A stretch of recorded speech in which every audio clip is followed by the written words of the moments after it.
भारत माता की, भारत माता की।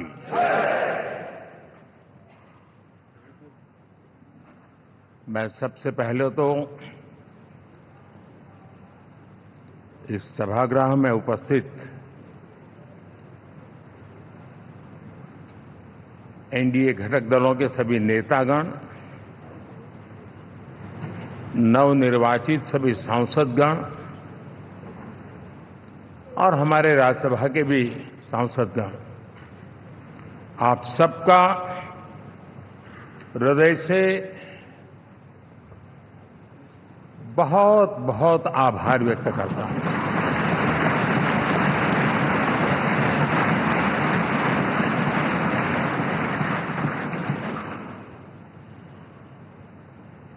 मेरे लिए खुशी की बात है कि इतने बड़े समूह को आज मुझे यहां स्वागत करने का अवसर मिला है।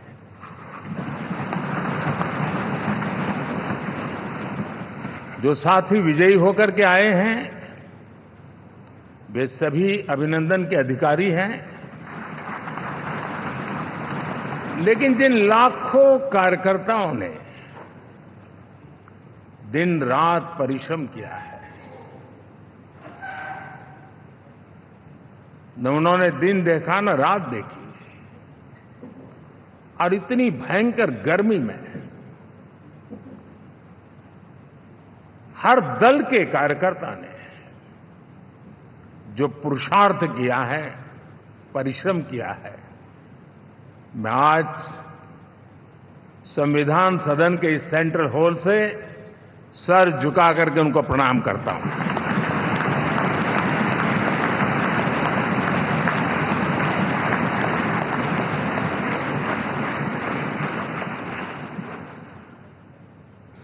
साथियों, मेरा बहुत सौभाग्य है कि एनडीए के नेता के रूप में आप सब साथियों ने सर्वसम्मति से चुन करके मुझे एक नया दायित्व दिया है, और इसके लिए मैं आपका बहुत बहुत आभारी हूं।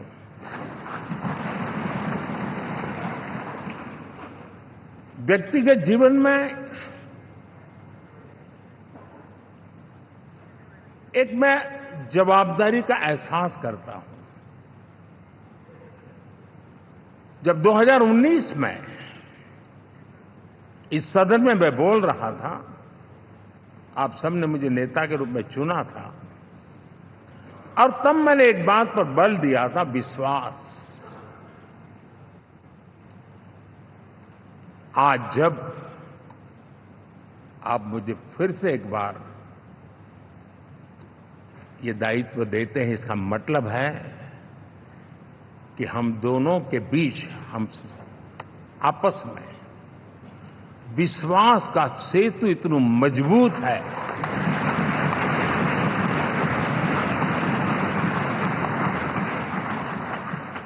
ये अटूट रिश्ता विश्वास की मजबूत धरातल पर है, और ये सबसे बड़ी पूंजी होता है। और इसलिए ये पल मेरे लिए भावुक करने वाले भी हैं, और आप सबके प्रति जितना धन्यवाद करूं उतना कम है।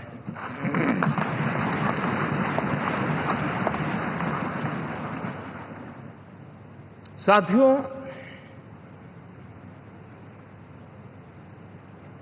बहुत कम लोग इन बातों की चर्चा करते हैं, शायद उनको सूट नहीं करता होगा,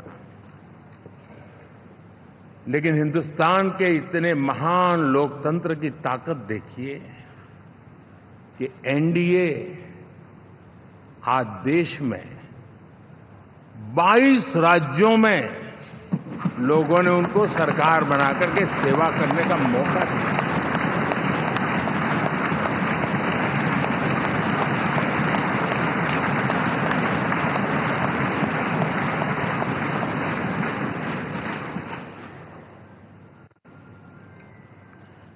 हमारा ये अलायंस सच्चे अर्थ में भारत की असली जो स्पिरिट है,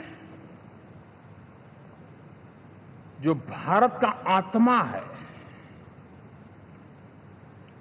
भारत की जड़ों में जो रचा बसा है, उसका एक अर्थ में प्रतिबिंब है।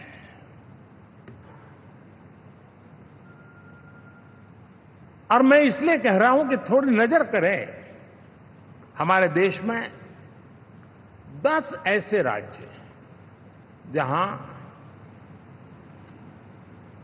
हमारे आदिवासी बंधुओं की संख्या प्रभावी रूप से है, निर्णायक रूप से है, जहां इस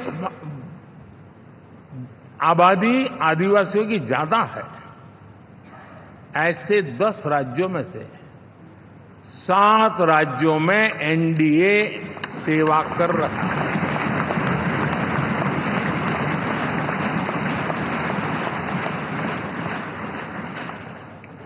साथियों, हम सर्वपंथ संभाव के हमारे संविधान को समर्पित है और देश में चाहे हमारा गोवा हो या हमारा नॉर्थ ईस्ट हो, जहां बहुत बड़ी मात्रा में हमारे ईसाई भाई बहन रहते हैं, आज हम उन राज्यों में भी एनडीए के रूप में सेवा का अवसर हमें मिला हुआ है।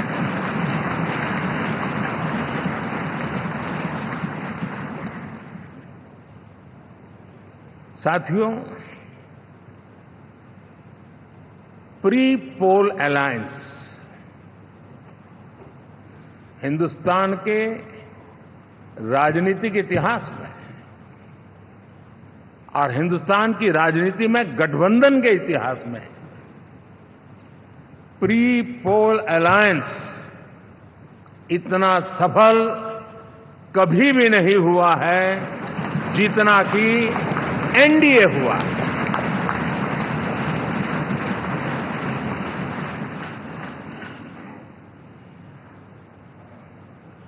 और ये गठबंधन का विजय, हमने बहुमत हासिल किया है और मैं कई बार कह चुका हूं, शब्द अलग होंगे लेकिन मेरे भाव उसमें एक सातत्य है। सरकार चलाने के लिए बहुमत आवश्यक है, लोकतंत्र का वही एक सिद्धांत है, लेकिन देश चलाने के लिए सर्वमत बहुत जरूरी होता है।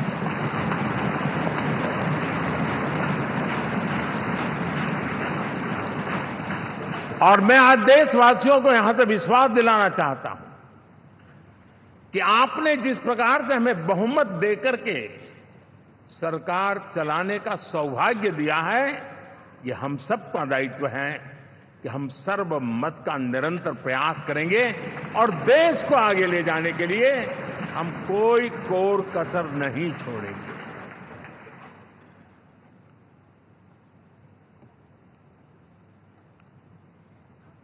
साथियों, एनडीए को करीब करीब 3 दशक हो चुके हैं। यानी आजादी के 75 साल में 3 दशक एनडीए, ये सामान्य घटना नहीं है जी। विविधता से भरे हुए अपनी लोकतांत्रिक और सामाजिक रचना के बीच में ये 3 दशक की यात्रा एक बहुत बड़ी मजबूती का संदेश देती है। और मैं आज बड़े गर्व के साथ कहता हूं कि किसी एक समय वो था कि संगठन के कार्यकर्ता के रूप में इस अलायंस का हिस्सा था, व्यवस्थाओं से जुड़ा रहता था और आज सदन में बैठ करके आपके साथ काम करते करते मेरा भी नाता इससे 30 साल का रहा है और मैं कह सकता हूं, हकीकतों के तथ्यों के आधार पर कह सकता हूं, ये सबसे सफल अलायंस है।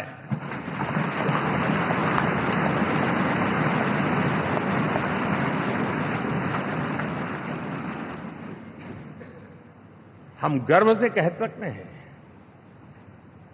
कि 5 साल का टर्म होता है। इस अलायंस ने 30 साल में से 5-5 साल के 3 टर्म सफलतापूर्वक पार किए हैं और अलायंस चौथे टर्म में एंटर कर रहा है।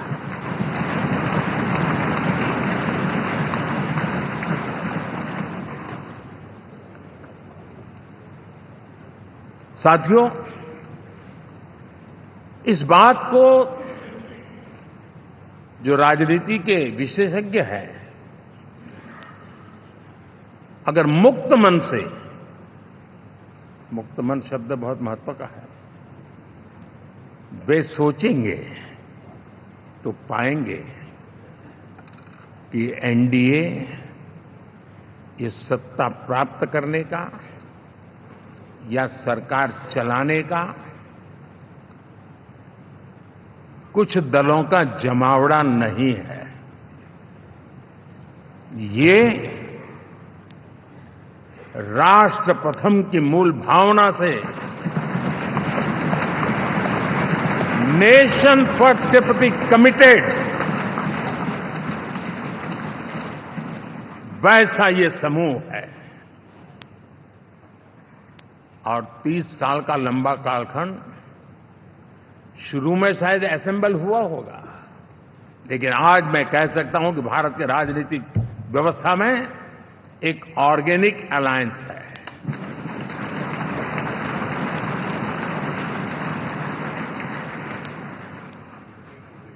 और ये मूल्य श्रद्धेय अटल बिहारी वाजपेयी, श्री प्रकाश सिंह जी बादल, श्री बाला साहब ठाकरे, श्री जॉर्ज फर्नांडिस, श्री शरद यादव, अनगिनत नाम मैं कह सकता हूं। इन लोगों ने जिस बीज को बोया था, वो आज भारत की जनता ने विश्वास का सिंचन कर करके उस बीज को वटवृक्ष बना दिया है।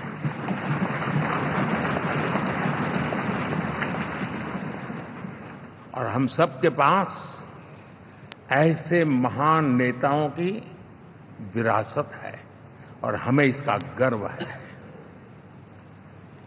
बीते 10 वर्षों में हमने एनडीए की उसी विरासत, उसी मूल्यों को लेकर के निरंतर आगे बढ़ने का और देश को आगे बढ़ाने का प्रयास किया। जब मन से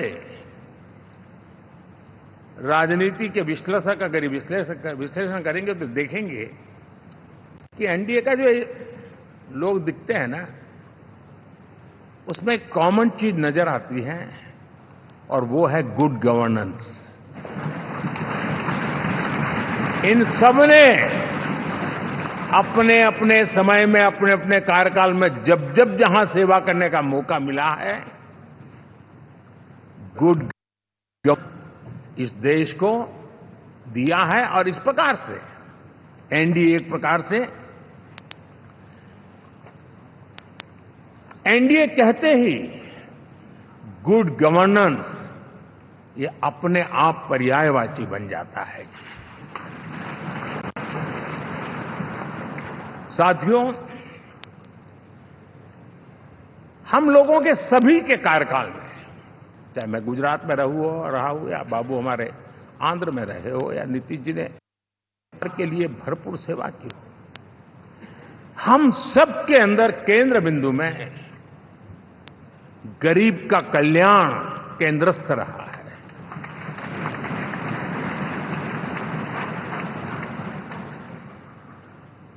और देश ने एनडीए के गरीब कल्याण के, गुड गवर्नेंस के 10 साल को देखा है, इतना नहीं मैं कह सकता हूं देश ने इसे जिया है।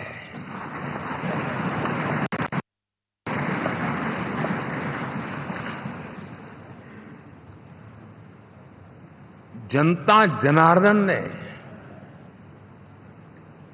सरकार क्या होती है, सरकार क्यों होती है, सरकार किसके लिए होती है, सरकार कैसे काम करती है, इसको पहली बार अनुभव किया है। वरना जनता और सरकारों के बीच में एक खाई की व्यवस्था ही बनी हुई थी। हमने उसको पाट दिया है। हमने सबका प्रयास का मंत्र देश को नई ऊंचाई पर ले जाने के लिए चरितार्थ करके देखा है। साथियों, एनडीए सरकार में हम अगले 10 साल में, मैं बहुत जिम्मेवारी के साथ कह रहा हूं, अगले 10 साल में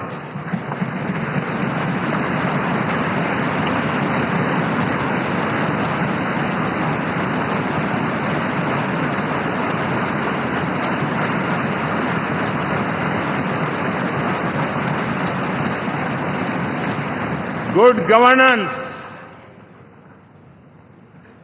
विकास, नागरिकों के जीवन में क्वालिटी ऑफ लाइफ, और मेरा व्यक्तिगत रूप से एक बहुत बड़ा ड्रीम है, मैं लोकतंत्र की समृद्धि को जब सोचता हूं तो मैं चाहता हूं कि सामान्य मानवीय के जीवन में से, और खास करके मध्यम वर्ग, उच्च मध्यम वर्ग, उनके जीवन में से सरकार की दखल जितनी कम हो उतनी लोकतंत्र की मजबूती है।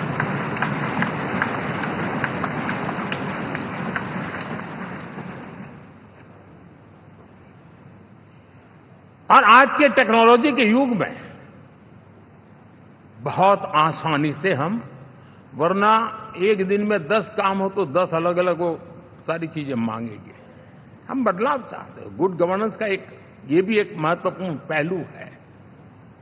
लेकिन हम विकास का नया अध्याय लिखेंगे, गुड गवर्नेंस का नया अध्याय लिखेंगे, जनता जनार्दन की भागीदारी का नया अध्याय लिखेंगे, और सब मिलकर के विकसित भारत के सपने को साकार करके रहेंगे।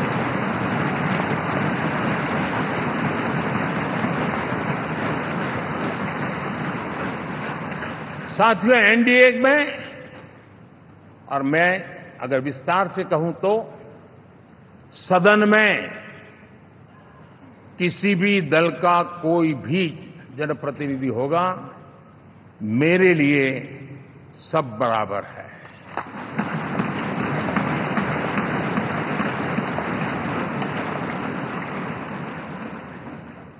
जब मैं सबका प्रयास की बात करता हूं तो मैं सदन में भी, चाहे वो लोकसभा हो या राज्यसभा हो, हमारे लिए सब बराबर है। और यही एक भाव है जिसके कारण 30 साल से एनडीए अलायंस मजबूती के साथ आगे बढ़ा है। अपना पराया कुछ नहीं है। सबको गले लगाने में हमें कभी कोई कमी नहीं रखी है। उसी का परिणाम है कि जनता का विश्वास भी जीत पाते हैं। साथियों, हमने 2024 में जिस टीम भावना से काम किया है और ग्रासरूट लेवल पे किया है, सिर्फ फोटो ऑप करना, नेता मिलकर के हाथ हिलाएं और फिर तुम्हारे रास्ते में मेरे रास्ते, ऐसा नहीं। ग्रासरूट लेवल तक सबने मिल करके ये जो काम किया है, और उसी ने हमें ऑर्गेनिक अलायंस का सामर्थ्य दिया है।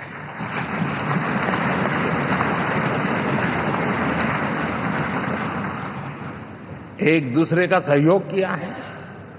हर किसी ने यही सोचा, जहां कम वहां हम। अगर कोई कमी है तो मैं आऊंगा, मैं मेहनत करूंगा, लेकिन तुम्हें कमी नहीं रहने दूंगा। जहां कम वहां हम, ये हर कार्यकर्ता ने जी करके दिखाया है, और तभी तो जीत आती है। साथियों, कभी कभी मैं कह सकता हूं कि हमारा 10 साल का अनुभव है, भारत के हर क्षेत्र का और भारत के हर नागरिक का जो एस्पिरेशंस हैं, रीजनल एस्पिरेशंस हैं, वे और नेशनल एस्पिरेशंस, इसका एक अटूट नाता होना चाहिए। इसके बीच में हवा तक गुजर न सके, इतना जुड़ाव होना चाहिए, तब देश आगे बढ़ता है।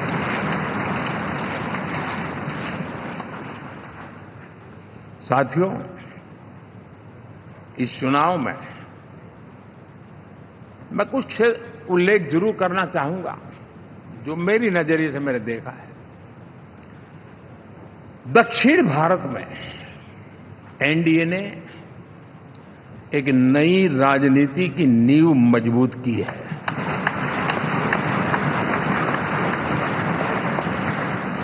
अब देखिए, कर्नाटक एंड तेलंगाना,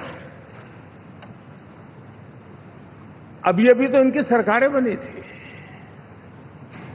लेकिन पल भर में ही लोगों का विश्वास टूट गया, भ्रम से लोग बाहर आ गए और एनडीए को गले लगा दिया। कर्नाटक और तेलंगाना में दोनों जगह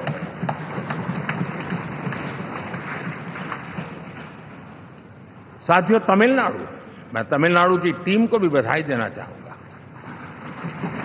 और वहां हमारा एनडीए समूह बहुत बड़ा भी है, और कईयों को पता था कि हम एक साथ एक सीट नहीं लड़ा पाएंगे, लेकिन इस लड़ाई में हम साथ रहेंगे। और मैंने बहुत से एनडीए के साथी तमिलनाडु में ऐसे हैं कि जिनका कोई उम्मीदवार नहीं था, लेकिन इस झंडे को ऊंचा रखने के लिए वो जी जान से जुटे थे। और इसलिए आज तमिलनाडु में भले हम सीट नहीं जीत पाए, लेकिन जिस तेजी से एनडीए का वोट शेयर बढ़ा है, वो साफ साफ संदेश दे रहा है कल में क्या लिखा हुआ है।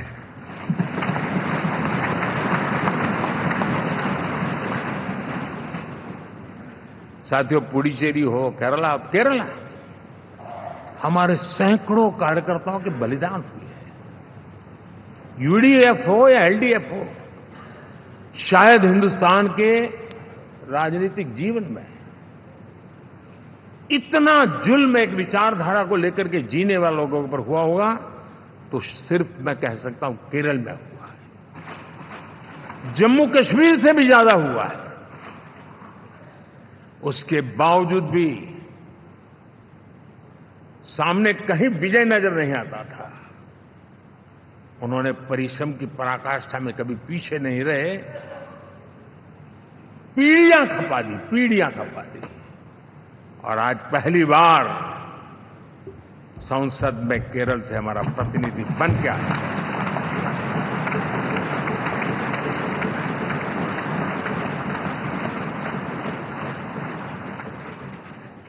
साथियों, अरुणाचल में हमने लगातार, हमारी सरकार बनती रही है और भारी समर्थन से बनती है। सिक्किम में भी हमारे एनडीए की सरकार करीब क्लीन स्वीप के साथ, अरुणाचल क्लीन स्वीप। आंध्र, मैं अबू बाबू को पूछ रहा था, बोले हिस्टोरिकली ये सबसे हाईएस्ट विक्ट्री है।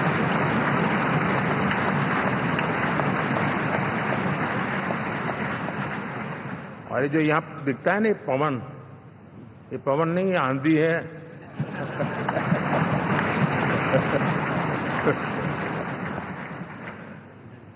आंध्र ने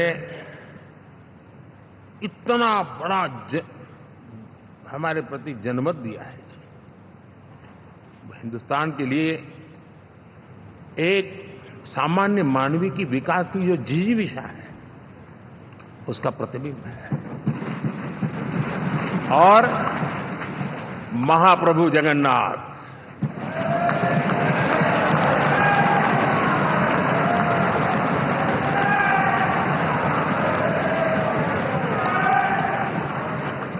और मैंने अनुभव किया हमेशा।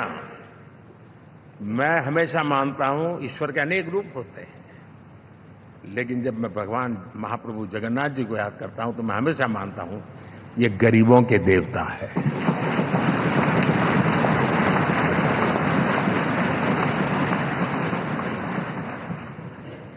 और वहां जो क्रांति रूप परिणाम आया है, मैं इसे एक रिवॉल्यूशन देख रहा हूं। और मैं इसके साथ कह सकता हूं कि विकसित भारत का हमारा जो सपना है, आने वाले 25 वर्ष, पहले मैंने 10 साल कहा था, यहां मैं 25 साल कह रहा हूं, आने वाले 25 साल महाप्रभु जगन्नाथ जी की कृपा से उड़ीसा देश की विकास यात्रा के ग्रोथ इंजन पैकी एक होगा।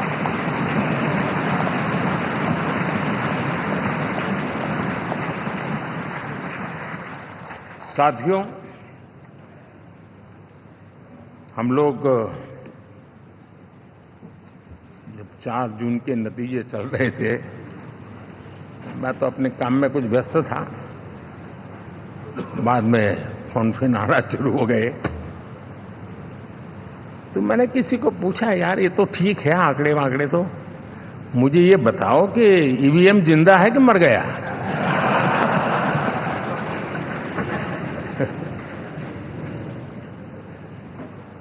क्योंकि ये लोग तय करके बैठे थे कि भारत के लोकतंत्र और लोकतंत्र की प्रक्रिया के प्रति विश्वास ही लोगों का उठ जाए, और लगातार ईवीएम को गाली देना। और मुझे तो लगता था कि शायद इस बार वो ईवीएम की अर्थी का जुलूस निकालेंगे, लेकिन 4 जून शाम आते आते उनको ताले लग गए, ईवीएम ने उनको चुप कर दिया। ये ताकत है भारत के लोकतंत्र की, ये ताकत है भारत की निष्पक्षता की, ये भारत की ताकत है भारत के चुनावी तंत्र की, चुनाव आयोग की। और मैं मानता हूं कि ये आशा करता हूं कि 5 साल तो अब ईवीएम शायद मुझे नहीं सुनाई देगा, लेकिन जब 29 में हम जाएंगे तो फिर से शायद ईवीएम को लेकर के नाचने की शुरुआत करेंगे, क्योंकि इनके सुधरने की संभावना बहुत कम है। आप देखिए, चुनाव के समय मैंने पहली बार देखा, शायद हर तीसरे दिन इलेक्शन कमीशन के काम में रुकावट आए, इसके लिए सुप्रीम कोर्ट के दरवाजे खटखटाए गए, भांति भांति की एप्लीकेशन, और एक ही टोली थी। और लोकतंत्र के प्रति जिनका भरोभार अविश्वास है, ऐसे लोग सुप्रीम कोर्ट का उपयोग करते हुए कैसे रुकावट डाले, इसका निरंतर प्रयास करते रहे। और चुनाव आयोग की ताकत का एक बड़ा हिस्सा अदालतों में, इस पीक अवर्स में, चुनाव के पीक अवर्स में, यानी कितनी निराशा लेकर के ये लोग मैदान में आए थे कि उन्होंने पूरा हमला उसी इंस्टीट्यूट पे लगा दो ताकि चुनाव के कोई भी परिणाम आए, हम दुनिया के सामने भारत को भी बदनाम कर लें। ये षड्यंत्र का हिस्सा था दोस्तों, और कभी भी देश उनको माफ नहीं करेगा। साथियों, इंडी गठबंधन वाले जब ईवीएम का विरोध करते हैं तो मैं सिर्फ एक चुनाव के रूप में नहीं देख रहा। मैं मानता हूं ये लोग मन से पिछली शताब्दी के सोच वाले लोग हैं। वे टेक्नोलॉजी को हम महत्व न समझते हैं, न टेक्नोलॉजी स्वीकार करने को तैयार है। और ये सिर्फ ईवीएम में दिखाई दिया, ऐसा नहीं, यूपीआई में दिखाया। जब हमने कहा कि हिंदुस्तान के लोग डिजिटल ट्रांजैक्शन करेंगे, फिनटेक की दुनिया में आज हिंदुस्तान का नाम हो गया, मानने को तैयार नहीं। आधार आज देश की एक पहचान बना है। मैं तो देख रहा हूं कि मुझे कई देश कहते हैं कि हमें आधार की पद्धति से आगे बढ़ना है, आप कैसे मदद कर सकते हैं। उस आधार को रोकने के लिए सुप्रीम कोर्ट में बार बार जाकर के परेशानियां पैदा की। यानी मूलतः ये प्रगति के विरोधी, आधुनिकता के विरोधी, टेक्नोलॉजी के विरोधी इंडी अलायंस हमने देखा है। साथियों, इस देश के लिए ये भी चिंता का विषय है कि विश्व में भारत के लोकतंत्र की ताकत को कम आंकने का प्रयास, और कितना एक्सट्रीम है। मैं दुनिया में ढोल पीट रहा हूं कि हम मदर ऑफ डेमोक्रेसी है, और ये दुनिया में जाकर के बता रहे नहीं हमारे देश में तो डेमोक्रेसी जैसा कुछ नहीं, कि वो मोदी बैठ गया है, वो एक चाय बेचने वाला यहां पहुंच कैसे गया, कुछ तो गड़बड़ की होगी। ये जो इनकी मनस्थिति है जी, भारत के नागरिकों को चुनाव प्रक्रिया के प्रति अविश्वास पैदा करने का जो उनका षड्यंत्र है, मैं मानता हूं कि अब दुनिया भी भारत के लोकतंत्र की विविधता, विशालता, व्यापकता, गहनता, इन सबको भी जानने समझने के लिए आकर्षित होगी। ऐसे ही इस चुनाव के नतीजे में देख रहा हूं। साथियों, जब 1 तारीख को मतदान पूरा हुआ और 4 तारीख को काउंटिंग, इस बीच की चीजों को आप देखिए। योजनाबद्ध तरीके से देश को हिंसा की आग में झोंकने का बयान दिए जाते थे। यहां इकट्ठे होना, यहां पहुंचना, यहां करना। कुछ लोग इस चीज को गंभीर नहीं लेते हैं, लेकिन ये बहुत गंभीर है। आप भारत के लोकतंत्र को, पहले उसकी व्यवस्था को अनादर करते हो, अब परिणाम आने से पहले एक ऐसा माहौल बना दो कि बस आग लगा देंगे। हर प्रकार से उन शब्दों का अर्थ यही निकलता है कि उन्होंने देश को उस दिशा में ले जाने का प्रयास किया था। लगातार देश को गुमराह करने का प्रयास किया गया, देश के लोगों को बांटने का प्रयास किया। अरे, चुनाव एक ऐसा लोकोत्सव होता है कि ज्यादा से ज्यादा लोगों को हम जोड़े, तोड़ने के लिए नहीं होता है। लेकिन हर प्रकार से कोशिश यही की गई। साथियों, मैं मानता हूं कि 2024 के लोकसभा के चुनाव के जो नतीजे हैं, हर पैरामीटर से देखेंगे, दुनिया ये मानती है और मानेगी कि ये एनडीए का महाविजय है।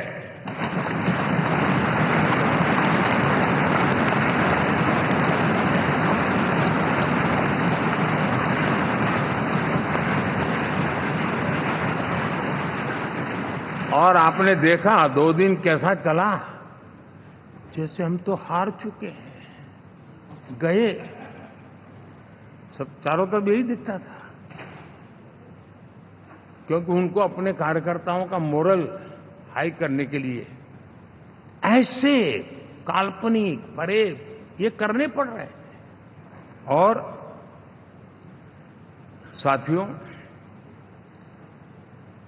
गठबंधन के इतिहास में अगर आंकड़ों के हिसाब से देखें तो ये सबसे मजबूत गठबंधन की सरकार है।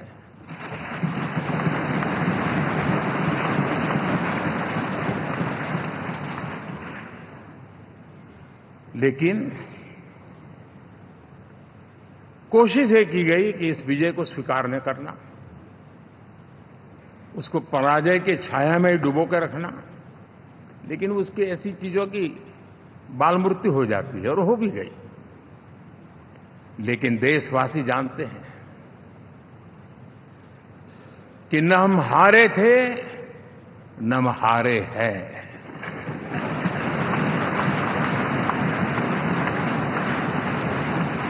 लेकिन 4 तारीख के बाद हमारा जो व्यवहार रहा है वो हमारी वो पहचान बताता है कि हम विजय को पचाना जानते हैं।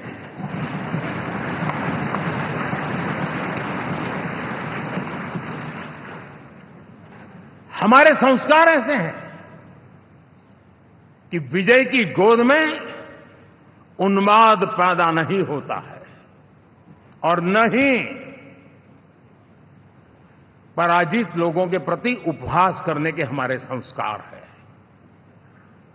हम विजय को भी पचाते हैं और पराजित का भी उपहास करने की विकृति हम नहीं पालते। ये हमारे संस्कार हैं। अब किसी भी बालक को पूछो कि भाई लोकसभा के चुनाव के पहले सरकार किसकी थी, तो कहेगा एनडीए। 24 के नतीजों के बाद सरकार किसकी बनी, एनडीए। फिर हारे कहां से भाई? पहले भी एनडीए थी, आज भी एनडीए और कल भी एनडीए है।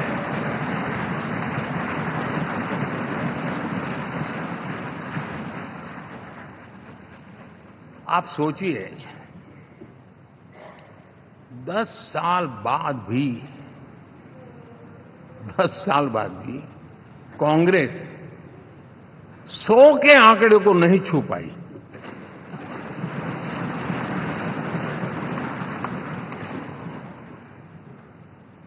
और अगर मैं 14, 19 और 24 3 चुनावों को जोड़ करके कहूं, कांग्रेस के 3 चुनाव जोड़ूं, तो इन 3 चुनावों में जितनी सीटें मिली है उससे ज्यादा हमें इस चुनाव में मिली है।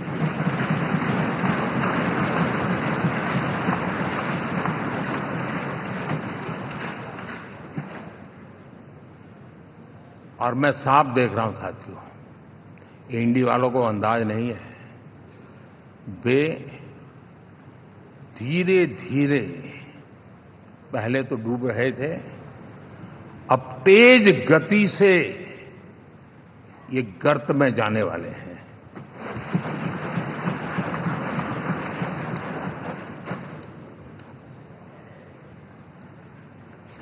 साथियों, इंडिया अलायंस वाले देश के सामान्य नागरिकों की जो समझ है, आज भी वो उसके सामर्थ्य को समझ नहीं पाए हैं या समझना चाहते नहीं हैं। भारत के सामान्य व्यक्ति की भी एक समझ है, और जो जमीन से जुड़ा रहता है ना, वो समझ को छूता है, समझता है, पहचानता है।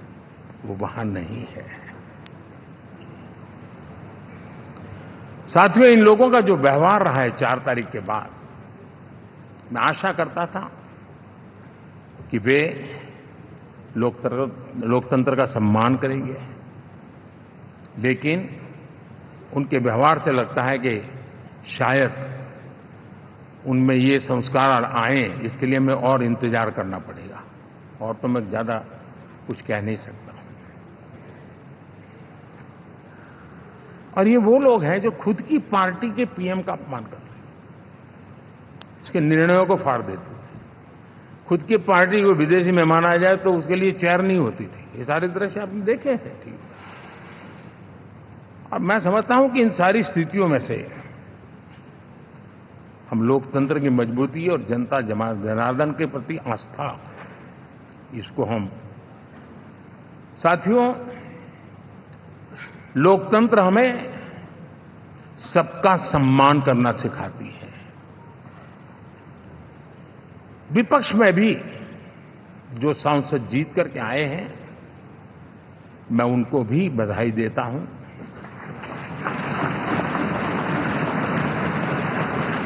और मैं पिछले 10 वर्ष में एक चीज मिस कर रहा था कि debate, participation, quality of debate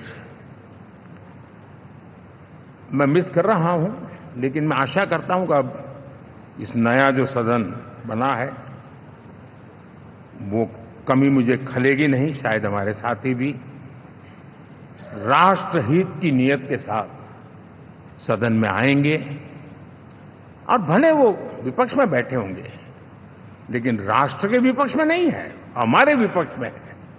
राष्ट्र में तो हम सब एक ही दिशा में हैं।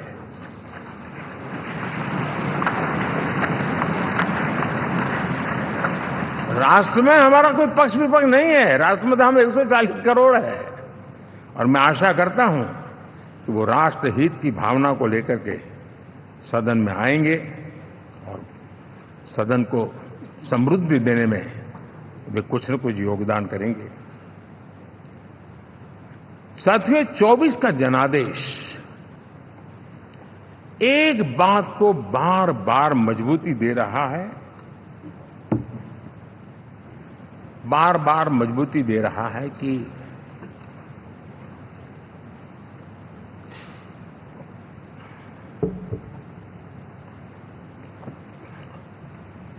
देश को आज के वातावरण में सिर्फ और सिर्फ एनडीए पर ही भरोसा है।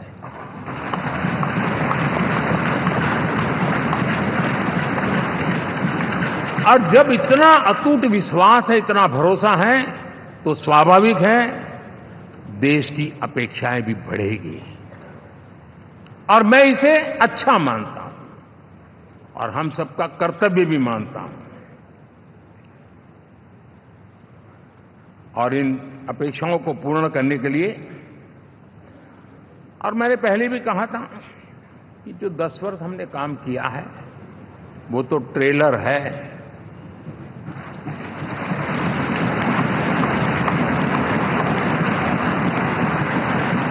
और वो मेरा चुनावी वाक्य नहीं था, ये मेरा कमिटमेंट है। हमें और तेजी से, और विस्तार से, और तेज गति से देश के आकांक्षाओं को पूर्ण करने में रत्ती भर भी विलंब नहीं करना है।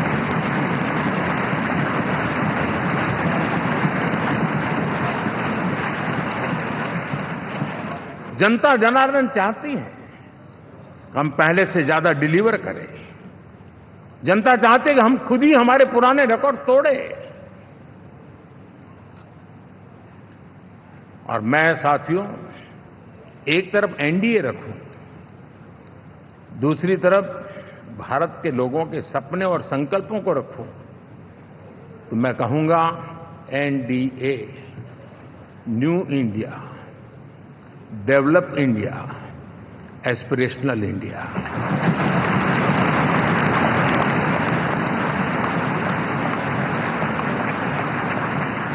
और इसी सपने और संकल्पों को पूरा करना, ये हम सबका संकल्प भी है, कमिटमेंट भी है और हमारे पास रोड मैप भी है।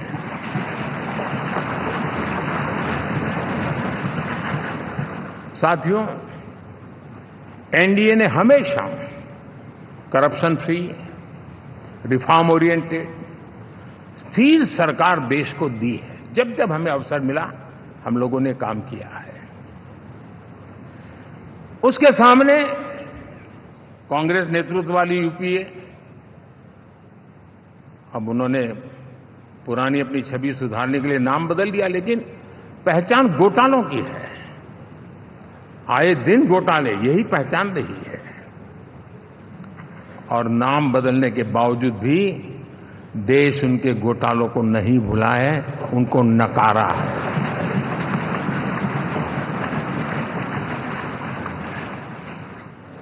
और मैं कह सकता हूं साथियों, इंडी अलायंस वालों ने एक व्यक्ति का अपोज करने के वन पॉइंट एजेंडा के कारण देश की जनता ने उनको ही ऑपोजिशन में बिठा दिया है।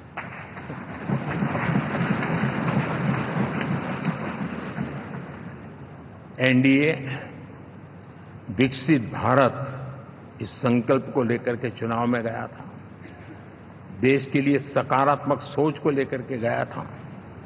देश की युवा शक्ति के सामर्थ्य को समझ करके नए अवसरों को लेकर के देश को आगे बढ़ने की बात लेकर के गया था, जबकि हमारे सामने जो लोग थे वो भ्रम फैलाना, झूठ फैलाना, यही गुमराह करने वाले काम यही करते रहे थे।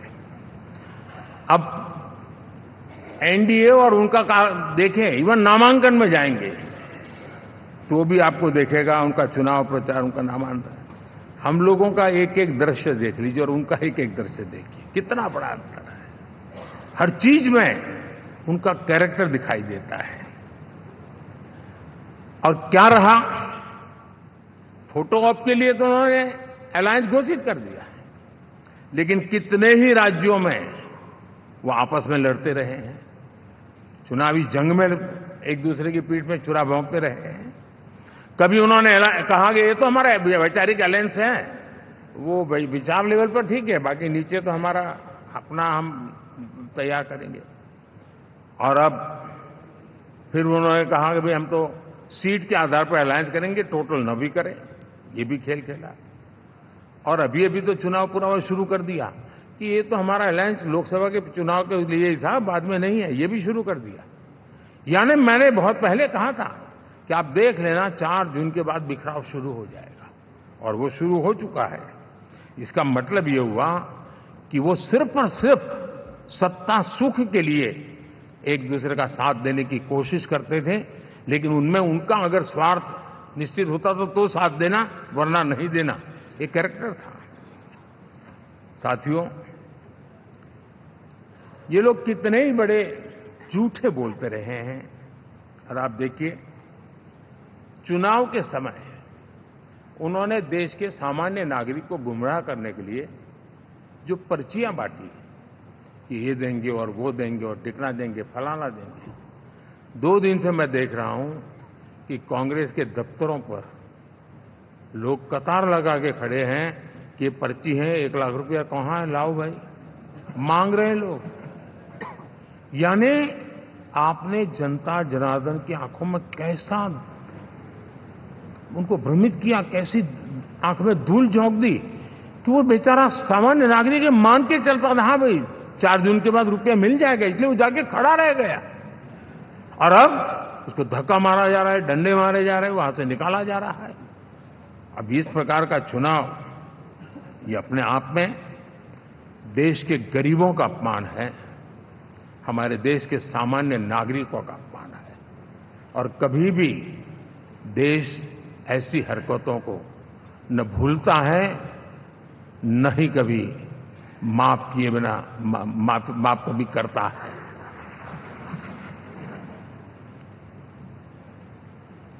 साथियों, हमारे लिए संतोष की बात है कि हम एक कमिटमेंट से काम कर रहे हैं। 10 साल में हमने 25 करोड़ गरीबों को गरीबी से बाहर निकाला है।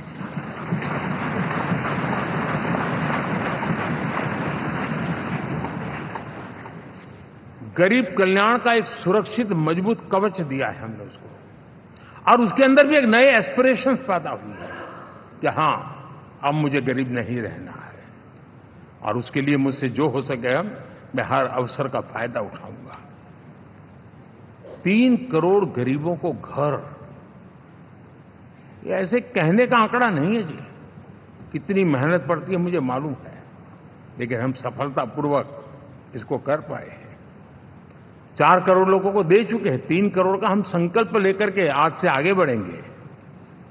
यानी ये भी हिम्मत है कि 4 करोड़ देने के बाद जिन परिवारों का विस्तार हुआ है, जरूरत पड़ी है, और राज्यों की भी उसमें इच्छा है, 3 करोड़ नए घर बनाने का संकल्प। 70 वर्ष की आयु से ऊपर के व्यक्तियों को, नागरिकों को 5 लाख रुपए तक इलाज के लिए मुफ्त इलाज की व्यवस्था। मुद्रा योजना के तहत हमारे नौजवानों को कारोबार के लिए 20 लाख तक की उनकी बैंक से उनको लोन मिले, इसकी व्यवस्था। ये मैं समझता हूं कि वायदा हमारे तीसरे कार्यकाल की गारंटियां, सब मैं अभी बताता नहीं हूं, लेकिन इन गारंटियों के प्रति हम कमिटेड हैं और उसे पूर्ण करने के लिए हम कोई कमी नहीं रखेंगे। साथियों, गरीब का सशक्तिकरण और मिडिल क्लास को सुविधा, ये हमारी प्राथमिकता है, क्योंकि मध्यम वर्ग अब इस देश का एक बहुत बड़ा चालक बल है। भारत की ग्रोथ स्टोरी में ये ऐसे ऐसे नए फोर्सेस मैं देख रहा हूं जो हमारी बहुत बड़ी शक्ति बनने वाले हैं, और इसलिए हम उस पर भी उतना ही, और मिडिल क्लास की बचत कैसे बढ़े, सेविंग कैसे बने, उसके लिए, उसके क्वालिटी ऑफ लाइफ के लिए हम क्या कर सकते हैं, हमारी योजनाओं का विस्तार कैसे किया जाए, हमारे नीति नियमों में बदलाव कैसे किया जाए, उस पर भी हम आने वाले दिनों में काम चाहते हैं। साथियों, पंचायत से पार्लियामेंट तक हमारी नारी शक्ति की सक्रिय भागीदारी, ये हमारा कमिटमेंट है, और हमने हमारे पिछले कार्यकाल में नारी शक्ति वंदन अधिनियम करके उस बात को हमने आगे बढ़ाया है, और वो दिन दूर नहीं होगा जब हमारे सदन में बहुत बड़ी तादाद में हमारी माताएं बहनें देश का नेतृत्व करती हुई दिखाई देगी।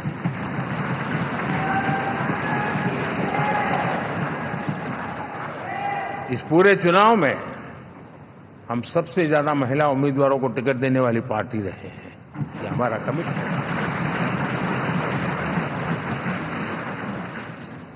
हमारी महिला सांसदों को जो आशीर्वाद देश की जनता ने दिया है, मैं इसके लिए विशेष रूप से उनका आभार व्यक्त करता हूं। और साथियों, आपने देखा होगा G20 समिट में दुनिया के सामने एक विषय लेकर के हम बड़े आग्रह से गए हैं, और वो है empowerment of women, development of women. इन सारी बातों को तो हम परिचित हैं। हमने एक नया शिफ्ट किया है, और हम G20 समिट से भी इसको आगे बढ़ा रहे हैं, विमेन लेड डेवलपमेंट।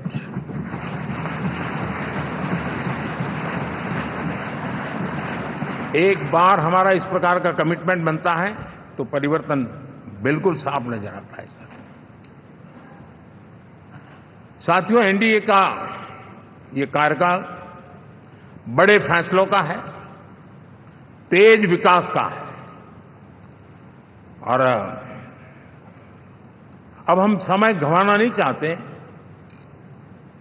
कि हम 5 नंबर की इकोनॉमी से 3 नंबर की इकोनॉमी पर पहुंच रहे हैं।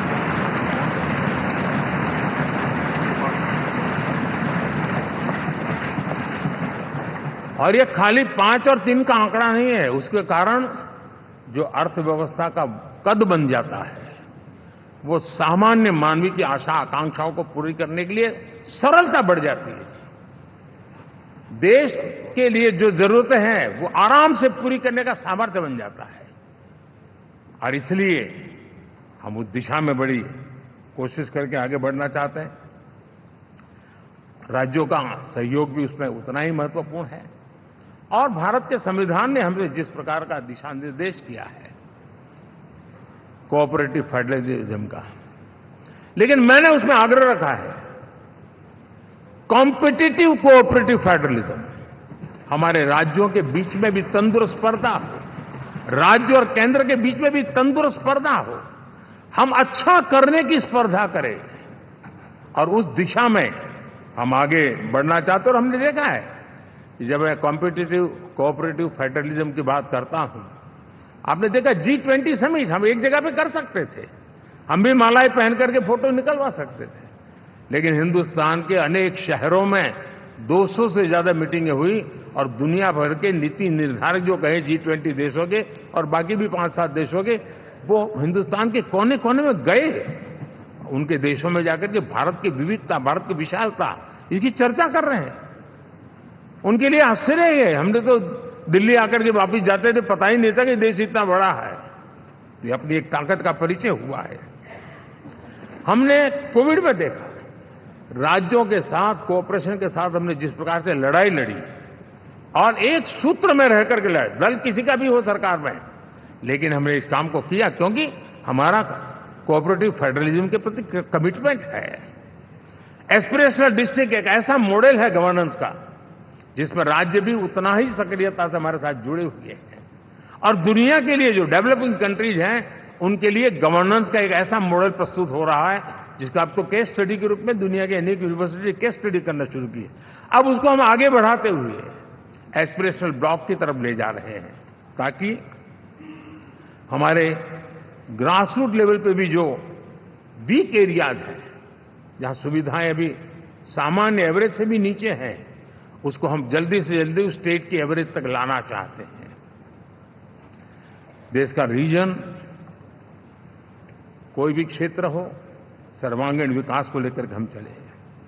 साथियों, गत 10 वर्ष में इंफ्रास्ट्रक्चर के क्षेत्र में हमने एक बहुत बड़ा, यानी सोचने में भी बदलाव लाए। जमीन पर तो लाए, वरना हमारे देश में सोचा चलेगा यार, अरे एक बार कर लो ना, उस सहारे में से बदलाव नहीं। अब तो अच्छा ही चाहिए, बड़ा ही चाहिए, जल्दी से जल्दी पहुंचाने वाला चाहिए। सामान्य मानवी के मन को हमने इससे प्रेरित भी किया है और पुरुषार्थ करके हमने उस दिशा में काम किया है। 5 साल में हमें गति शक्ति, यानी इस प्रकार के प्लेटफॉर्म पर जो काम किया है, जो काम 6-6, 8-8 महीने तक नहीं होता था, वो आज 15-20 दिन में कर सकते हैं। सर, टेक्नोलॉजी का उपयोग करके हम काम कर रहे हैं। और ये जब होता है तो उसका मूल फायदा देश के नौजवानों के लिए रोजगार के अति अवसर बन जाते हैं। उनके लिए जीवन में सिलेक्शन के लिए बहुत बड़ा दायरा बढ़ जाता है।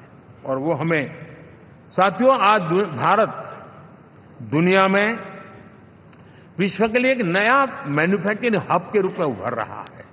और जब हम मैन्युफैक्चरिंग हब कह रहे हैं, तब सिर्फ इलेक्ट्रॉनिक गुड्स या सर्विसेज की मैं बात नहीं कर रहा हूं। मैं फूड प्रोसेसिंग में भी आज दुनिया में हम बहुत तेजी से आगे बढ़ रहे हैं, और वो भारत के किसानों को बहुत बड़ी ताकत देने वाला है।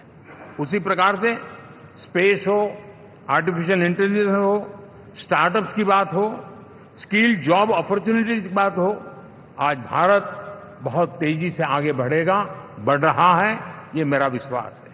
साथियों, मुद्रा योजना, ड्रोन दीदी, विश्वकर्मा योजना, इसने भी नई संभावनाओं को जन्म दिया है। साथियों, हमारी संस्कृति, हमारी विरासत, उसके प्रति हम जितना ध्यान केंद्रित करेंगे, दुनिया के लिए आकर्षण का केंद्र बनेगा। और इसलिए हम उन दिशा में, और मैं मानता हूं भारत के लिए टूरिज्म एक ऐसा एवेन्यू है जो गत शताब्दी में हमें कभी, आज से लेकर के पीछे के 100 साल में कहूं, ऐसा अवसर नहीं मिला है जैसा आने वाले 25 साल में मिलने वाला है। दुनिया भारत की तरफ मुड़ने वाली है। अब हमारा काम है, हम इसके लिए आवश्यक व्यवस्थाओं को विकसित करें। हमारी विरासत के प्रति हम हमारा पर्यटन का विकास करते हुए एक विन विन सिचुएशन का हम फायदा उठाएं, और उसमें बहुत अधिक निवेश की संभावनाएं मैं देखता हूं। और ये ऐसा क्षेत्र है जिसमें हर स्तर के लोग कमाते हैं। गरीब से गरीब आदमी भी कमाता है और बड़ी बड़ी होटल वाला भी कमाता है। हर कोई इसमें कमाता है, और हमने टूरिज्म के हम बल देना चाहते हैं। बहुत पोटेंशियल है।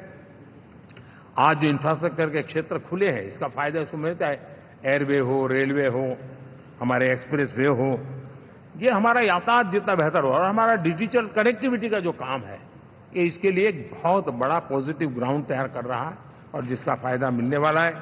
और जो वोकल फॉर लोकल और रीजनल टूरिज्म, इसको एक बल देने का काम है। साथियों, अब दुनिया एक नए युग में प्रवेश रही है। जिस समय औद्योगिक क्रांति हुई, उस समय हम गुलामी के दौर से गुजर रहे थे। तो औद्योगिक क्रांति का जितना फायदा लेना चाहिए, हम नहीं ले पाए। अब एक नया युग शुरू हो रहा है, हरित युग,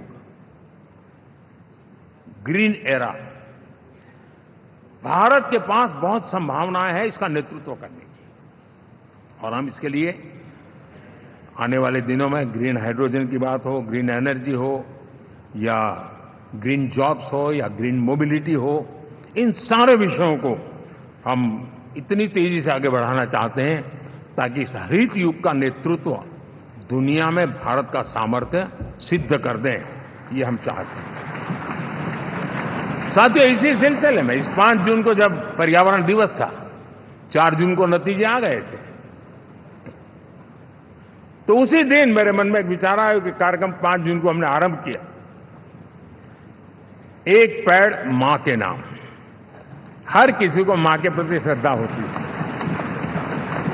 और मैं भी देशवासियों को कहूंगा कि आने वाले समय में कभी आपकी माताजी का जन्मदिन हो, क्या कोई और शुभ दिन हो, अपनी मां के नाम पर एक पेड़ लगाइए, और मां जीवित है तो साथ लेकर जाइए, उनकी फोटो आप सोशल मीडिया में अपलोड कीजिए, और मां नहीं है तो उनकी फोटो रख करके एक पेड़ लगाइए, और वो अपनी मां का भी सम्मान होगा और धरती मां की सेवा होगी।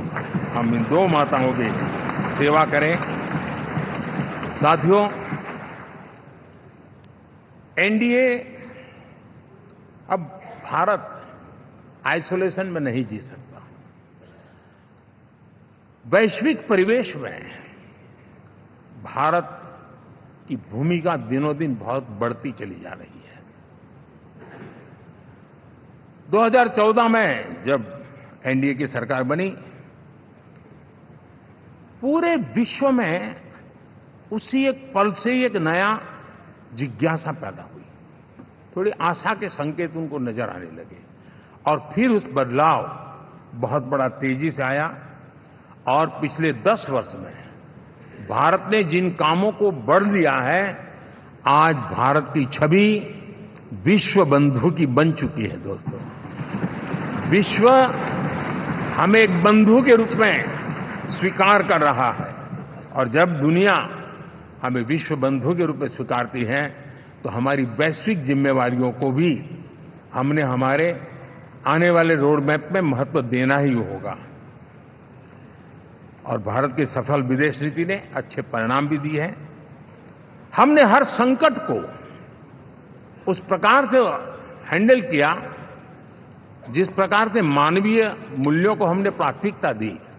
उसका परिणाम है कि सामान्य मानवी के मन में ये विश्व बंधु वाला भाव बहुत मजबूत हुआ, और भारत का सेवा भाव का जो कैरेक्टर है उसको विश्व ने पहचाना है।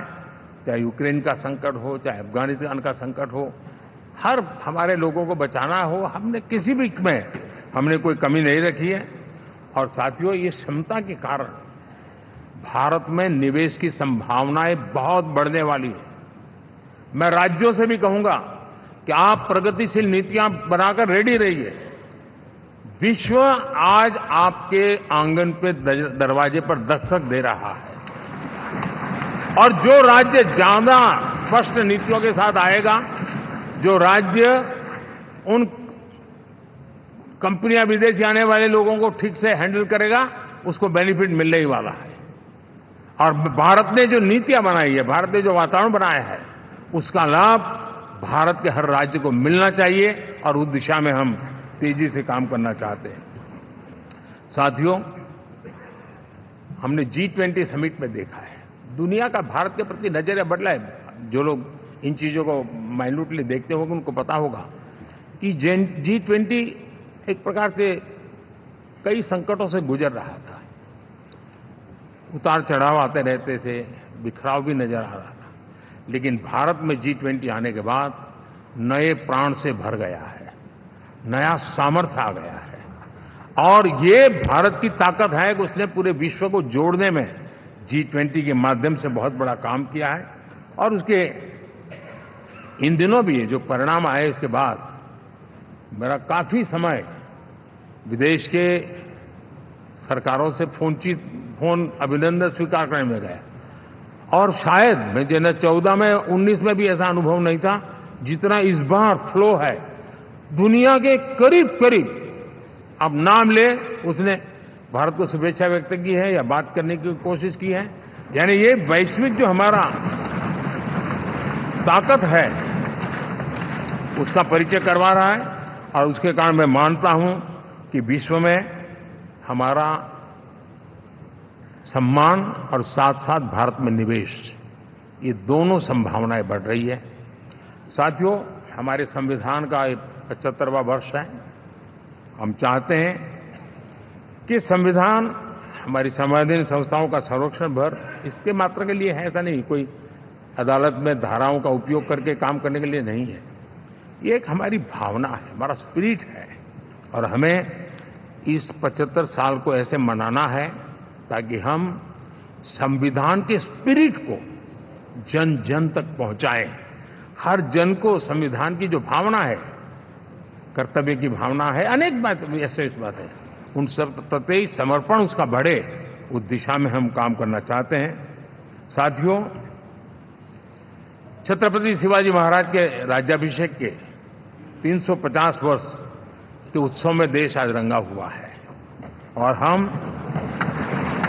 हमारे लिए सबसे बड़ी प्रेरणा है क्योंकि उसमें राष्ट्र प्रथम की भावना है। छत्रपति शिवाजी महाराज को याद करते ही राष्ट्र प्रथम की भावना हमें मजबूती देती है और इसलिए हम देश में इसी एजेंडा को आगे रखते हुए और जब इसी समय 350 साल का पर्व आया है तो हमें अपनी पॉलिसी और परफॉर्मेंस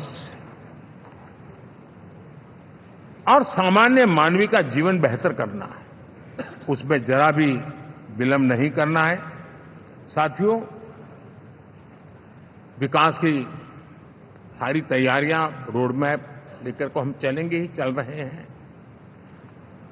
लेकिन साथ साथ हम नए नए सांसद आए हैं, कुछ पुराने सांसद हैं, कुछ ज्यादा अनुभवी सांसद भी हैं। आप देखते हैं कि इन दिनों पिछले 2 दिन से आप टीवी पे देखते होंगे, एक भी सच्चाई मुझे उसमें नजर नहीं आई। कोई ये कह रहा है, कोई वो कह रहा था, सब मैंने कहा भी जरा पूछो तो ये जानकारी लाते कहां से, गपगोले चला रहे, किसी के खाते में कुछ भी डाल करके चल रहा है। तो मतलब ये थोड़े दिन, क्योंकि 10 साल से ऐसे अवसर नहीं मिले हैं, तो शायद ये उबाल जरा ज्यादा रहेगा। लेकिन आप मान के चलिए जी, ऐसे लोग कोई पहुंचेंगे, बस साहब मेरा अच्छा संबंध है, मंत्री में आपका नंबर कर सकता हूं, आया, हमें भी पता नहीं होता यार, हो सकता है मिनिस्टर बनने का ही रास्ता होगा तो हम भी गलती से उसका हाथ पकड़ लेते हैं और वो पता नहीं वो किस खाई में डुबो देता है। कभी कभी तो शायद अब तो टेक्नोलॉजी ऐसी है कि हो सकता है मेरे सिग्नेचर से कोई लिस्ट बाहर निकल जाए कि ये मंत्री बन गए, हो सकता है कोई बुद्धिमान डिपार्टमेंट भी बांट दे। तो आजकल कई लोग सरकार बनाने में लगे हुए हैं, मंत्री पद बांट रहे हैं, पद बांट रहे हैं, व्यवस्था बांट रहे हैं। मैं आपसे आग्रहपूर्वक कहता हूं, और जो मोदी को जानते हैं, ये सारे प्रयास निरर्थक है। वे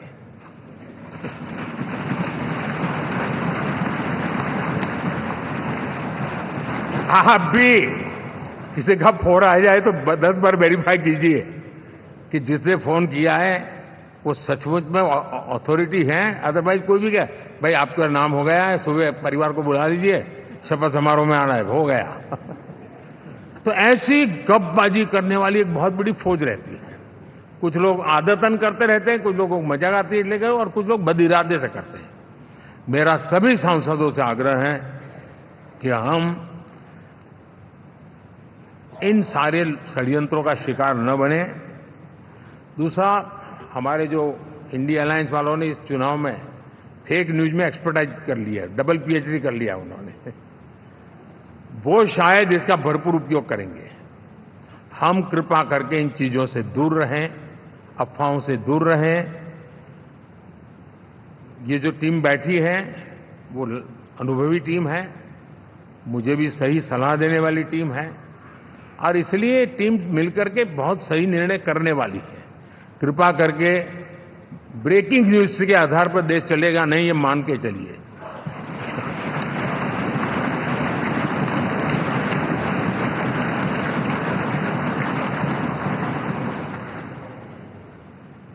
साथियों, विकसित भारत का संकल्प लेकर के हम चले हैं। 3 नंबर की इकोनॉमी पहुंचना मैं जानता हूं, निश्चित रोड मैप के साथ उसको हम पार करने वाले हैं। और मैंने पहले भी कहा था कि मेरा पल पल देश के नाम है, मेरा पल पल आप लोगों के नाम है। मैं 24/7 अवेलेबल हूं।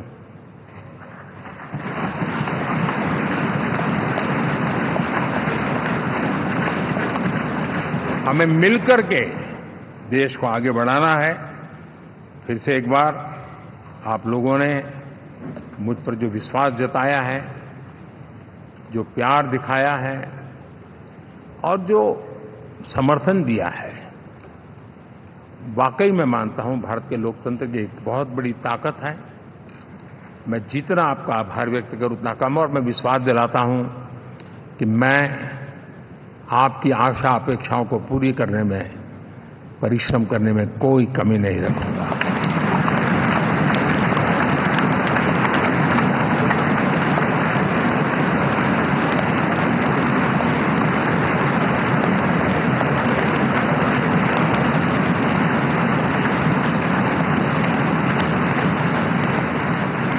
मेरे लिए जन्म सिर्फ और सिर्फ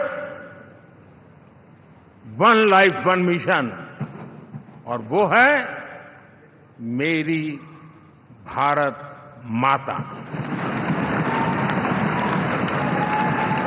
ये मिशन है 140 करोड़ देशवासियों के सपनों को पूरा करने के लिए खप जाना।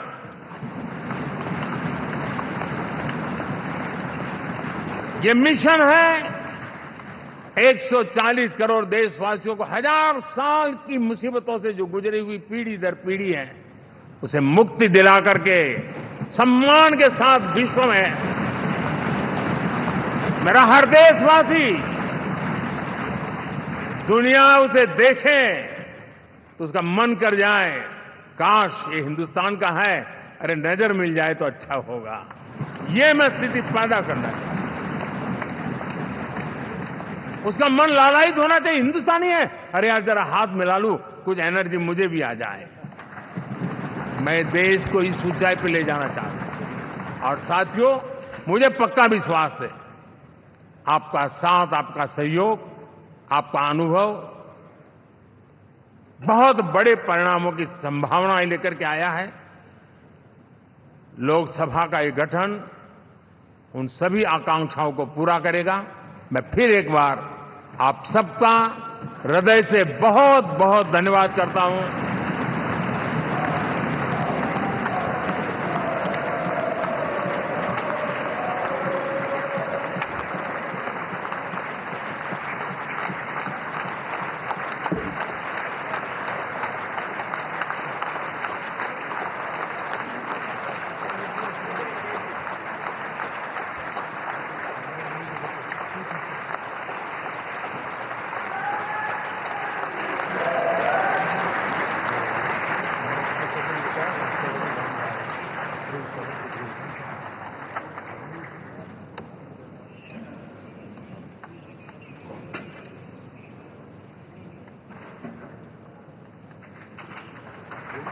उसके बाद राष्ट्रपति जी का समय बदला के